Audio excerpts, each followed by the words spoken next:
one of my other apprentices brought up that she was concerned that her fights with a group that she's running with us are too easy. That, oh, you guys aren't, feel challenged. And it's like, actually, I feel great. I feel strong. I feel like at this point, we're level 7. And I feel like we should be able to fight a few corrupted spiders and it's not a problem. Like, that shouldn't kill us. It shouldn't be really, really bad. If it could be, that might be bad for one of us.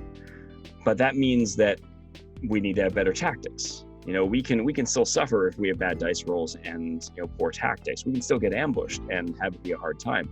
But it doesn't mean that every fight has to be this drag out life or death situation. And it shouldn't be, because momentum is important and success should be there. That's so important for you to feel like a hero, once in a while. You don't want to feel like a weakling all the time and have everything try to crush you. But then that means it makes, so all those victories mean that the time that we have the boss battle, our first main boss battle, it might be hard. And that change is going to also add to the satisfaction, because it's going to be a different kind of challenge. We have to use our smart tactics. We might have to tactically retreat. I don't know.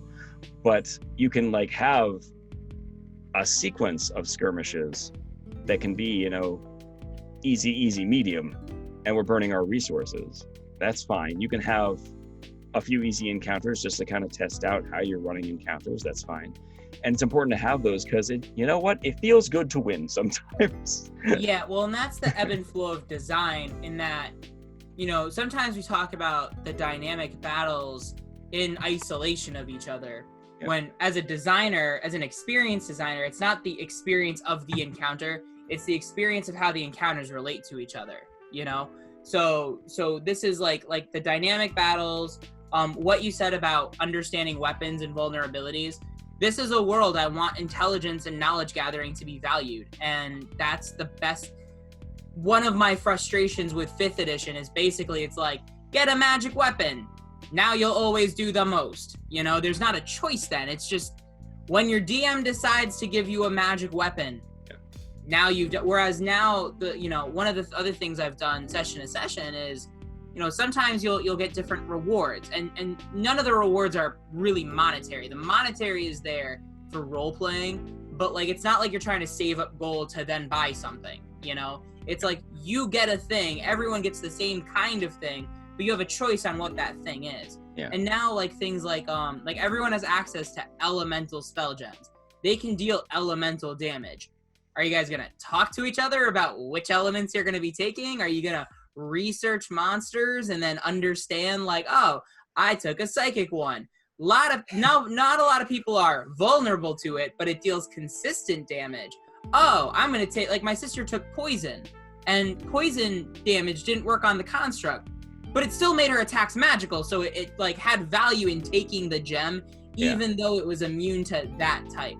Which is the only other thing is that you also don't want to swing too far the other way, where you're taking away resistances that don't make sense to take away.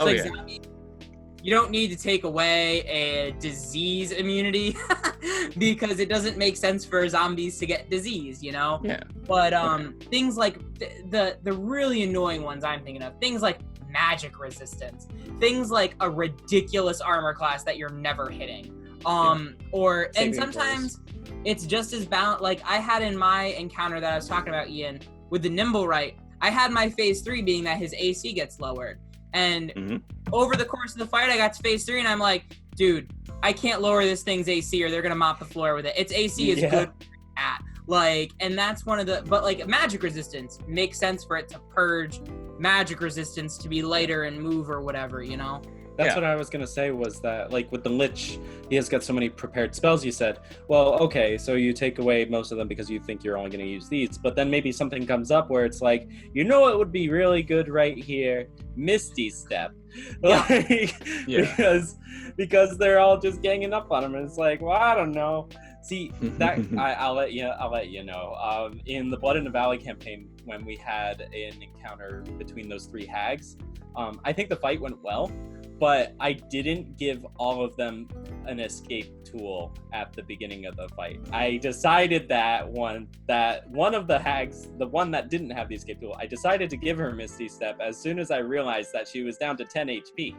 What I would Yeah. Yeah, no, I was like, nope. And making these changes, like I know a whole form of people that would say, how dare you make those changes? You're cheating. You're doing you're fudging your rolls. You're changing the game. The same Our fun is not wrong. Yeah. Sorry. And making these changes are also, you're reading your group, you're reading the room, you're also helping to make a more satisfying and dynamic experience. And that's totally fine.